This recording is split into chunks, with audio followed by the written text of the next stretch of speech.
Hello, my lovelies. Welcome back. So, in today's podcast episode, we are talking about Venus.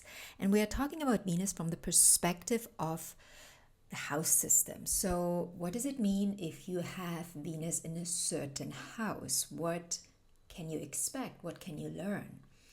Now, Venus is the planet of love, of beauty, of harmony, and not to forget, of worth and value. And I should have really said that first because it comes first. It comes before everything. If we don't have it in order, our house is wobbly. It is not built on stable grounds. If we don't have those values and that understanding of our inner worthiness set. Venus also represents how we connect with others and what brings us joy, right? That's Venus in Libra. That's the Libra part, that connection to the other. And the placement in the natal chart by house shows where and how you seek pleasure, harmony, and fulfillment. We live in a world where we are taught to work hard to earn whatever there is to earn.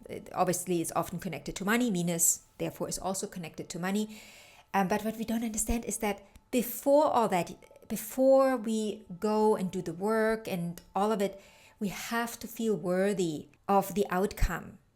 You know, we believe that we go in and then we do the thing that makes us worthy for the outcome, but we have it backwards.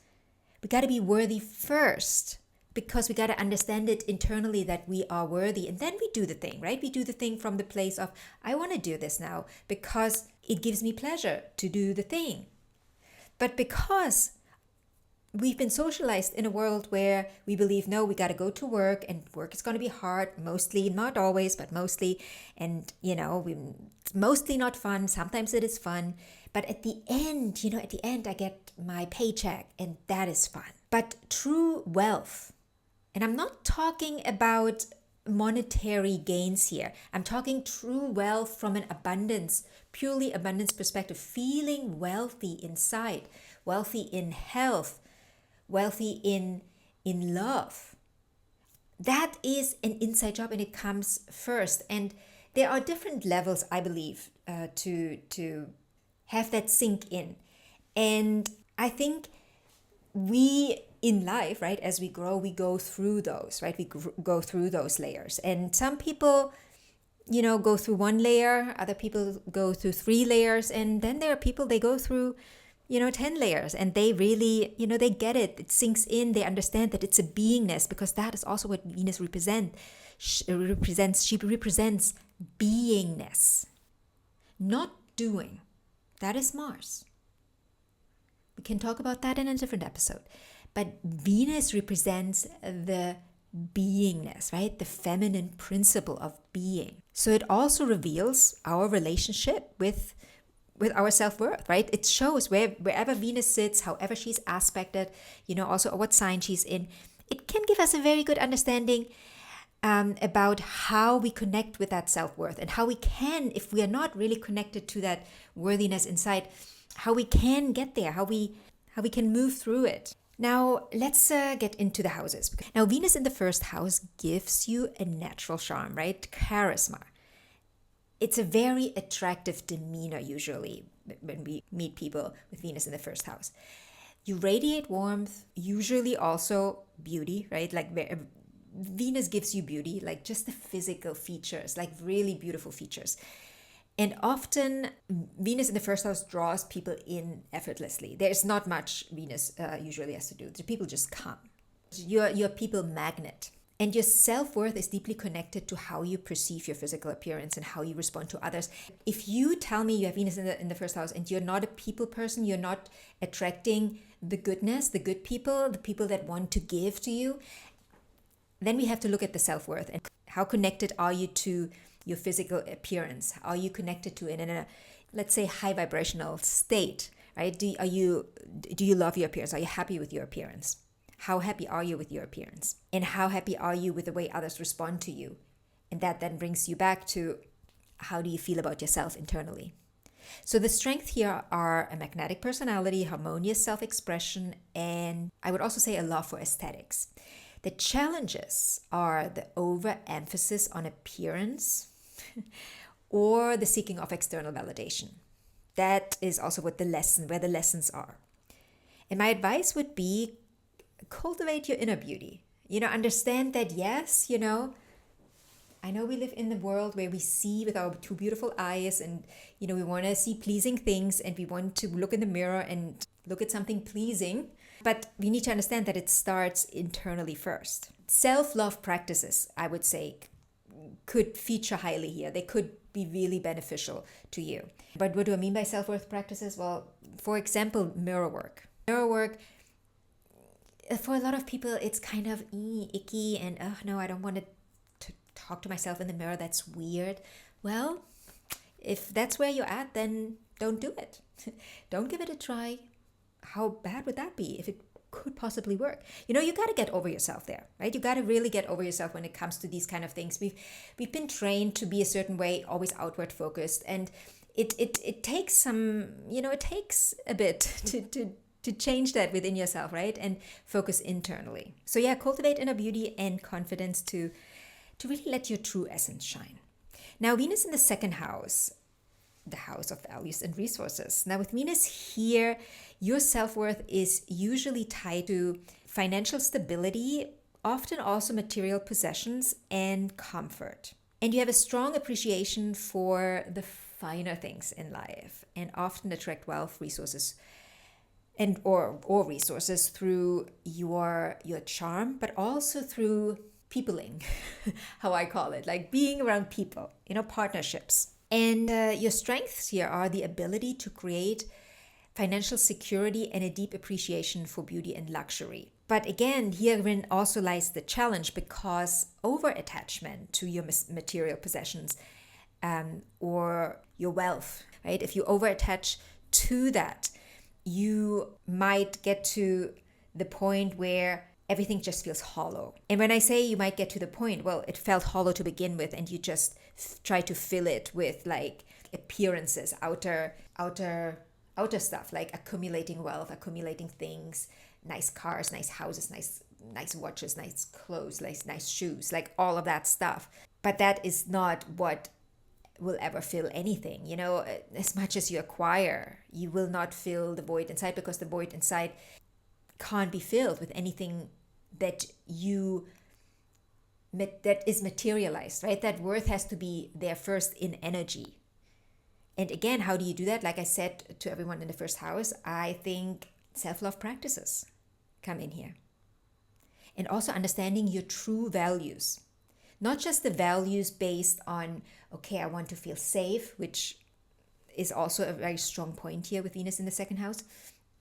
And I want to feel stable and I want to feel secure. That's obviously a valid desire. But understanding that can never really truly make you feel safe and secure and filled up. Because you can have all that. You can sit in this beautiful $10 million villa with your beautiful pool and your 5 cars outside and a sea view.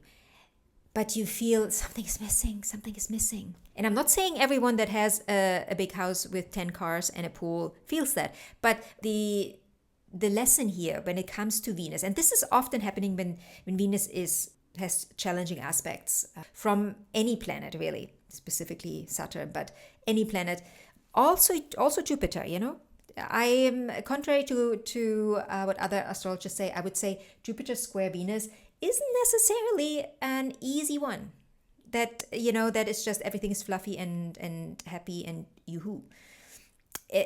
Jupiter can also overemphasize that materialism, and you're not working on that inner self-love, the love for yourself, not just your looks or your whatever you possess, but that love for your soul, the soul that's in this beautiful body. Maybe you should just rephrase it, soul love, instead of self-love.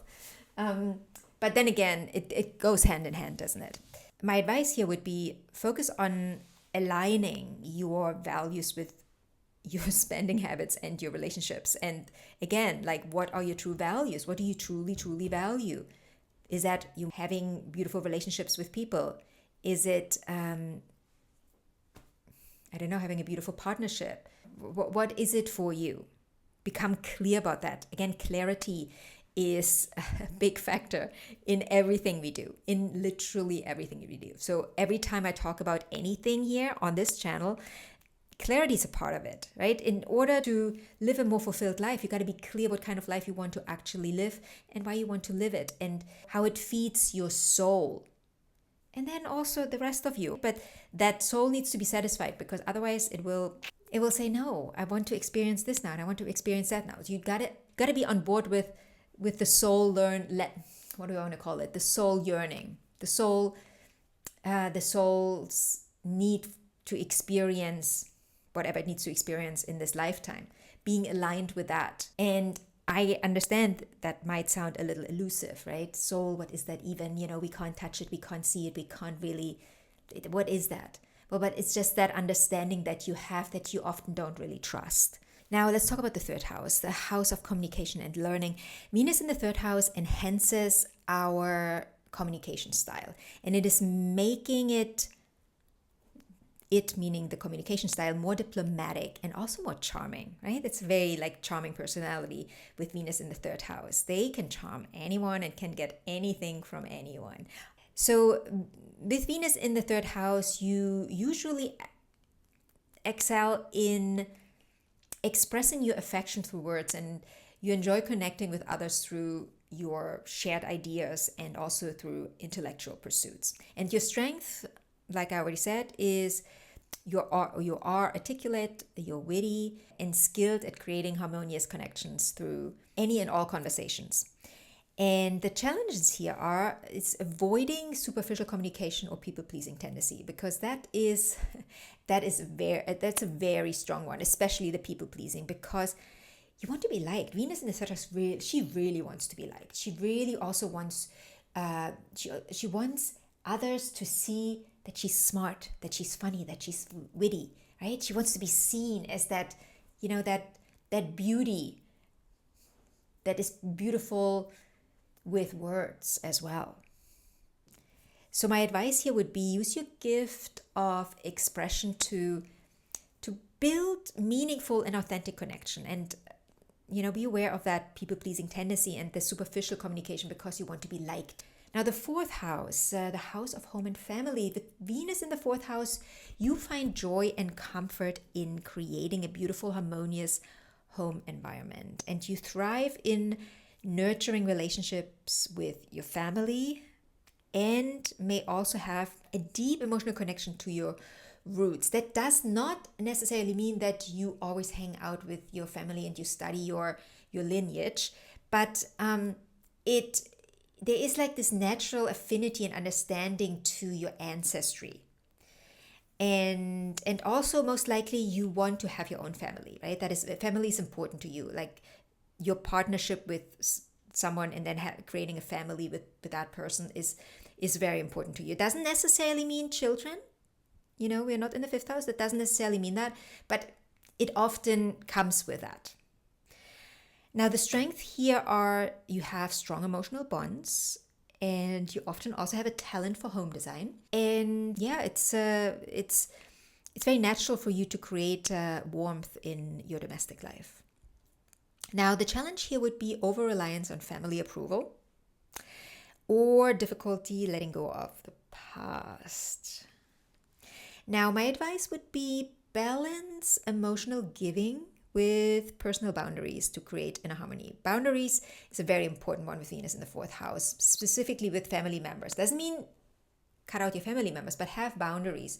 Don't overgive, don't overshare, even though, yes, it is your family. But, sometimes Venus in the fourth house doesn't know where she ends and the other begins. Become clear of where you end and the other begins. Now, Venus in the fifth house, the house of creativity and pleasure, Venus here makes you a natural romantic and a lover of life's pleasure. You express love creatively and you thrive in relationships that feel playful and joyful. This placement often signifies artistic talent and an appreciation for the arts. Now, the strength here, like I already mentioned, is you're very romantic, very playful, very fun to be around, and also creative with a strong zest for life. And the challenge that may come with it is overindulgence, right? Overindulgence in pleasure or the tendency to idolize love. You know, those dates, where you go on that date and then you go home and you're already imagining yourself with that person in 10 years. Just take it slow, take your time. My advice here would be channel your creativity into meaningful projects and cultivate balance in relationships. Now, the sixth house, the house of work and health. With Venus in the sixth house, you bring grace and harmony to your daily routines and also your work environment. And you may have a strong desire to serve others and often attract pleasant relationships in your work environment. This is also, I think, a beautiful placement for health. I'm not saying you will never get sick with Venus in the sixth house, but this is a beautiful placement that keeps you open to all possibilities and having that positive outlook. So even if there is a health scare or something, with Venus here, usually what I see, people are just, they're open to, of course I'm gonna get through this. I'm gonna get through this. There is this optimism, right? Venus in the sixth house brings optimism in the sixth house. And I love her here because I think she's needed, because the sixth house sometimes can get very, it's a very practical place, where we have all these habits and the way we do things. And it's just very kind of structured that may make us a little uptight. So I like seeing her here. And obviously it also depends on what sign she's in, right? Like this will work differently if she is in Pisces or if she's in Virgo. It would be a different Venus. Now, your strength here is your ability to create harmonious work environments. I already mentioned that. And also a balanced approach to health.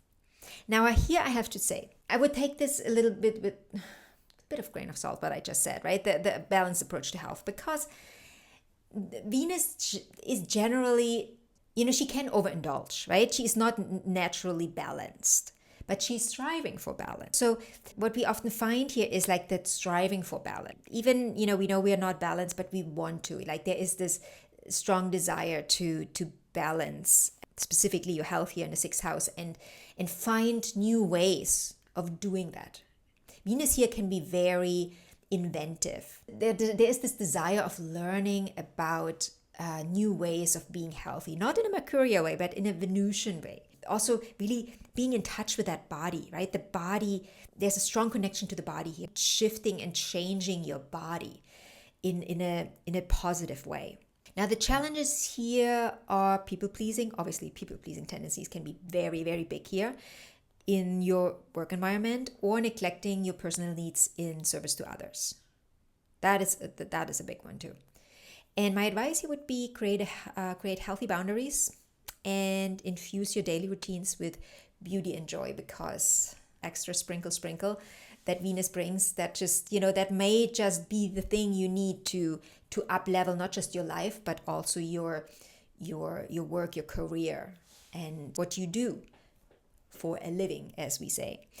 Now, Venus in the seventh house, the house of relationships and partnerships. Venus here thrives because, well, she's naturally at home here, right? It's the natural place of Libra. It, meaning Venus, is deeply relationship oriented, and she finds fulfillment in partnerships that are harmonious and balanced. And from personal experience, I agree to what I just said.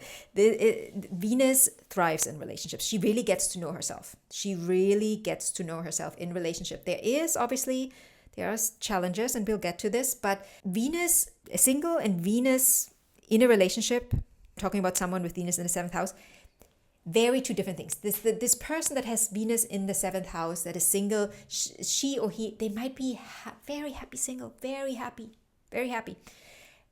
But they thrive in relationship. They will feel they're in relationship and they will thrive. And they thrive in a way where they get to know themselves better through the other, through the mirror of the other. And yes, I know we all get to see ourselves more clearly through the mirror of the other in relationships, no matter if we have Venus in the seventh or not. But with Venus in the seventh, it becomes more clear to us. For people with Venus in the seventh house, the understanding of, I really see myself through the other, right? I'm really learning about myself through the other on a very physical level. That is it's an understanding that Venus in the other houses doesn't have in the same way, because of that connection that we make through Venus here. So the strength here are you're very skilled in creating and maintaining very harmonious partnerships, right? Like keeping that partnership harmonious. Also, people usually are drawn to you. Not everyone, of course, wants to be in a relationship with you, but you're not short in suitors. And sometimes they may not show up very directly, but they are around. Sometimes maybe you don't even see them, but they are around. They are very attractive. This is like a very attractive placement. Like Venus in the first house is also very attractive. Remember, this is an axis. So very attractive placement.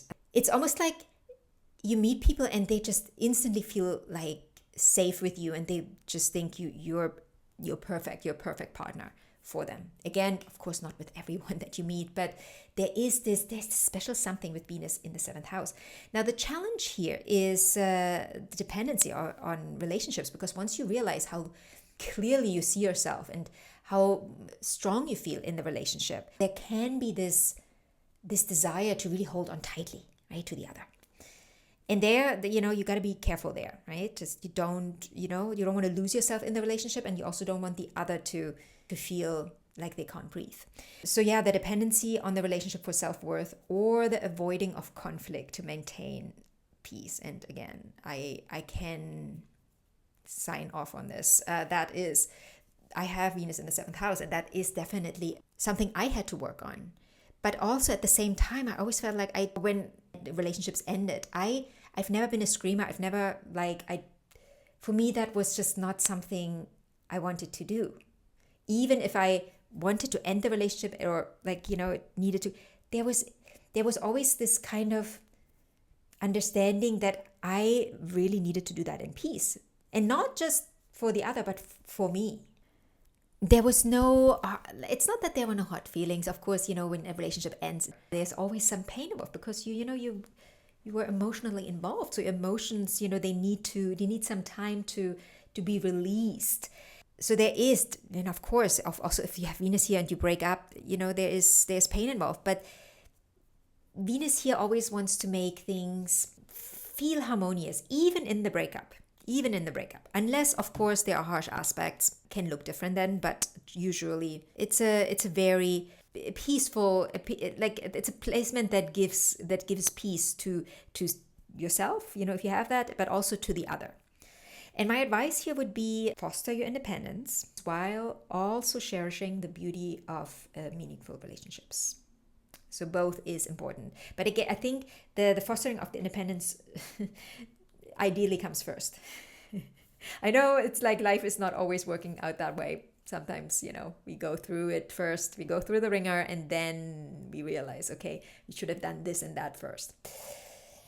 Now, 8th house Venus. So Venus in the 8th house brings an intensity and depth to your relationships that may feel more intense to the other than you, because for you that is normal. It's your Venus, right? So for you don't know any different. But love and intimacy often feel like a transformative experience for you, and you also may be drawn to profound emotional connections that can feel painful sometimes. Again, we have to look at what do we have to work through, and also understand that everything we experience in life is an experience, right? We experience experiences. I think that is also the whole point. And I did a podcast on that before. We can always make everything bigger or smaller, but at the end of the day, if we break things down, we want to have experiences. That's why we are here, and we want to learn and grow from it and through it.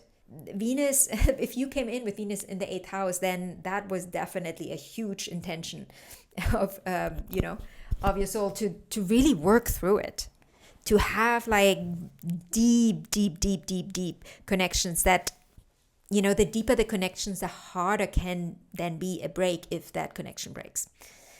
So your strength here are passion, intuition, and then also the deep connection that will feel transformative to you, but also your partner. The challenges here, though, is that possessiveness or the fear of vulnerability in love, right? There is often this dance between like being really possessive and be on the other side being kind of like standoffish almost. But the source of both is the fear of vulnerability in love, right? You're possessed by it, but you also fear it, and you're scared, so you try to be standoffish, or you step away. That's Scorpio energy, not showing all the cards, not putting all the cards on the table, but at the same time just wanting to be immersed in the other. So that it can be a strong push and pull here. Now, my advice would be, of course, embrace the transformational power of the love that you have or that you experience. And I understand that can be easier said than done when you have such strong feelings and such deep feelings, the embracing of it, right? This embracing, also the embracing of possible endings, possible breakups, that often takes some time with Venus in the 8th house to really move through that. Now, Venus in the 9th house, the house of philosophy and expansion, Venus here finds joy in exploring philosophies, new cultures, new countries, the world really, but also spiritual practices. And those spiritual practices are usually related to religion, because the 9th house is related to more of the dogma of spirituality, right, that we've created, right? Because the 9th house is very much at home in the physical world. It's also related to academia. And there's no judgment here. There's no better or worse. It just is, right? It is, the spiritual practice here is often related to a religion, attached to a religion. Now, you may be drawn to relationships with people from different backgrounds, other backgrounds, not your culture, or those who expand your worldview. Now, your strength is you're open-minded, very adventurous, and also inspired by your love for knowledge and travel. And your challenges are probably restlessness, specifically in relationships, or seeking love through external adventures. Now, if you have Taurus in the 9th house, you can find similarities here, right? Like if you don't have Venus here, but your Taurus is ruled by Venus, you might be able to relate to this as well, to what I just said, being attracted to people from other countries specifically, and also the love for travel and, exploring your horizons. Now, your challenge, I already said that, sorry. My advice would be find a way to balance your exploration with grounding and seeking partners who share your vision. And sometimes that can be tricky. Your partner is not on board with your expansive way of living. Now, Venus in the 10th house, the house of career and public image. Venus here blesses you with charm and diplomacy in your public life and your career. And you're often probably admired for your ability to create harmony and beauty in your professional setting. This can mean, maybe you're even working in a field that requires creating harmony and beauty, interior designer, or, you work in a field that is somewhat artistic, you're a photographer, or, work in that field. Fashion could also be. But if you are, if you are working in finance, for example, you could be someone that literally draws in the money. You just draw it in, just because the way you present yourself. In your looks, yes, your look might play a role, but also your ability to be around people, to make people feel very, very comfortable. They want to work with you. So your strength is a strong public appeal, success through charm, and talent for creating meaningful contribution. And the challenges here might be over-focus on appearances or using relationships for career advancements. And that doesn't necessarily have to be a bad thing, right? We are all happy if others want to help us advance our career, but make sure you do that in a mutual beneficial way. And then my advice here would be, align your career with your values. So be clear about your values. Let your authentic charm lead the way. Then Venus in the 11th house, the house of community and aspirations. Venus, it's a beautiful placement for Venus here. It's also a beautiful wealth placement, by the way. Venus in the 11th house. Venus in the second house, Venus in the 11th and also in the 8th house are known to be wealth placements. Now, with Venus here, you thrive in friendships and social networks. So you draw people in. People want to be around you. People want to, not just on a friendship level, but just they want to help you. They want to be there for you. They want to go with you wherever you go. You are naturally drawn to like-minded people and often find love and inspiration within your community. So what I see with 11th house Venus placements, other than wealth creation, is that people with Venus here often find their partners, the woman, specifically the woman, I'm very specific here, like finding the woman of their dreams through friendships. It doesn't mean that they have to become friends first, but maybe some friends invite you to a party, and that's where you meet your future wife. I've seen that more than once. So this is a really beautiful placement. I think it's also often overlooked because the 11th house is often overlooked. We should really make the 11th house a bigger pillar in our understanding when we think about astrology, because the 11th house holds a lot of power, actually. So your strength here is the ability to build harmonious friendships and your talent for working in groups and or with people, right? You're also like, it's another place where you just draw people in. They just want to be around you. They want to work with you.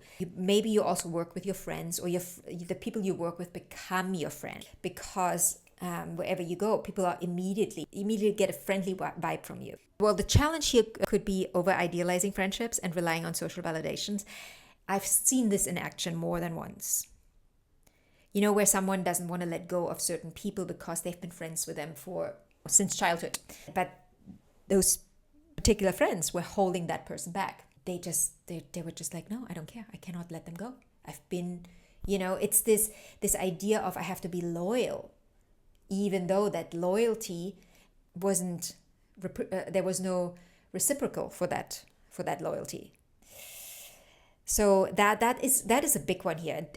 I really want you to be aware of that if you have this placement.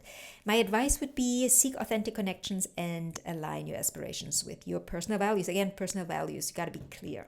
Got to be clear who you want to let in. Now, last but not least, 12th house, Venus in the house of spirituality and the subconscious. Venus here brings a deep spiritual approach to love. So, and when we talk about spirituality in the 12th house, we're not talking about religion. We leave that in the 9th house. This is the spirituality where we connect to the God that doesn't go to church. That doesn't need a church, it doesn't need a mosque, it doesn't need any of that. Doesn't mean we shouldn't do that. But we are just connected. We can lie in our bed and we're connected to God, right? That's the 12th house, that understanding we are spiritual beings in a human body. The way you approach love is from that perspective. So love has to feel divine. If it's not divine, you don't want it. The thing, though, is that often you mistake any love that comes your way as divine. You see it as divine, you idealize it. And you got to be careful here. Because generally, I would say you experience love as a transcendent, rather mystical force, and have a natural affinity for creative healing pursuits as well that comes with that, right? But again, the tendency to lose yourself is very strong, specifically when it comes to falling in love. Now, your strength is you're compassionate, you're intuitive, you're deeply connected to the universal divine guidance. So you're deeply connected to that. And that's where the healing comes in, the healing pursuits. That you oftentimes, you don't trust them. It's specifically earlier in your life, you might not trust them. Depending also if your Venus has a few more difficult aspects, you might not trust these healing pursuits. But later in life, you will definitely get there and you'll understand it. And people will also see it. Specifically women will be drawn to you. Right? No matter if you're a man or a woman will be drawn to you when it comes to healing, because they will see you as their healer. And again, there is, you got to be careful there, right? You got to keep the boundaries. The boundaries need to stay in check. The challenges, already mentioned it, the tendency to lose yourself in relationships or your struggle with the unspoken desires. Or do you just think the other needs to know what you want without you telling them, just because that's how you work? That's often what happens with Venus here, because for the other, Venus in the 12th house is it's Piscean placement. It's no matter what other, what sign this is in, it feels very Piscean and very elusive. So the other might see you as like this mirage almost, this angelic thing, and they might project, and then you also might project, and there's a lot of projection, but what is then quote unquote real? What are you actually manifesting, right? Because everything is possible in consciousness. Everything is possible, but what are you manifesting? Now, my advice would be cultivate self-love. Again, like really, I should have said that in every house. Like self-love is the key to really being set in your Venus, and being aligned to your Venus placement or with your Venus placement, like self-love, cultivating self-love. And also then channel your creativity into meaningful spiritual endeavors.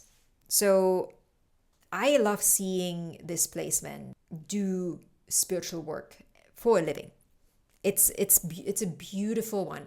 Often, again, I think this happens later in life with this placement, that people grow into their power. Like Venus in the 12th house grows into her power, and she understands the power she has, and she also learned to cultivate it and to work with it in a healthy way, and then she can give from that place. So if you have any questions about any of the placements, please feel free to let me know. And other than that, I wish you a beautiful day, and I will talk to you in the next episode.